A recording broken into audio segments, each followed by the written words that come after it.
ನಾಳೆ ಸಾಹಿತ್ಯ ಲೋಕದ ವಂಶವೃಕ್ಷಕ್ಕೆ ನಮನ. ಅಂತಿಮ ದರ್ಶನ ಪಡೆದ ಸಿಎಂ ಡಿಸಿಎಂ, ಸಾಹಿತಿ, ಸ್ಯಾಂಡಲ್ವುಡ್ ನಟ ನಟಿಯರ ದರ್ಶನ.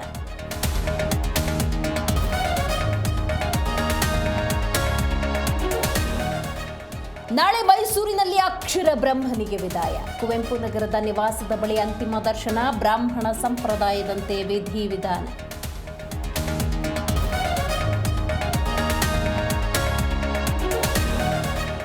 ಎಸ್ಎಲ್ ಭೈರಪ್ಪ ಸ್ಮಾರಕ ನಿರ್ಮಾಣಕ್ಕೆ ಅಸ್ತು, ಸರ್ಕಾರದಿಂದ ಸ್ಮಾರಕ ಎಂದು ಸಿಎಂ ಘೋಷಣೆ. ಮೈಸೂರಿನಲ್ಲೇ ನಿರ್ಮಾಣಕ್ಕೆ ಕ್ರಮ ಎಂದ ಸಿದ್ದರಾಮಯ್ಯ.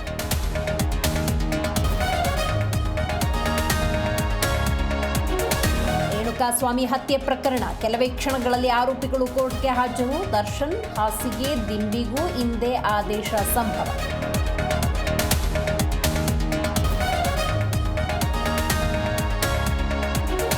ಲೀಲಾ ಪ್ರಿಯಕರ ಸಂತು ಮೇಲೆ ಹಲ್ಲೆ, ಖಾರದ ಪುಡಿ ಹಚ್ಚಿ ಬಿಯರ್ ಬಾಟಲ್ ಚುಚ್ಚಿ ಹಲ್ಲೆ. ಜೀವ ಭಯ ಇದೆ ಎಂದು ಲೀಲಾ ಸಂತು ಆತಂಕ.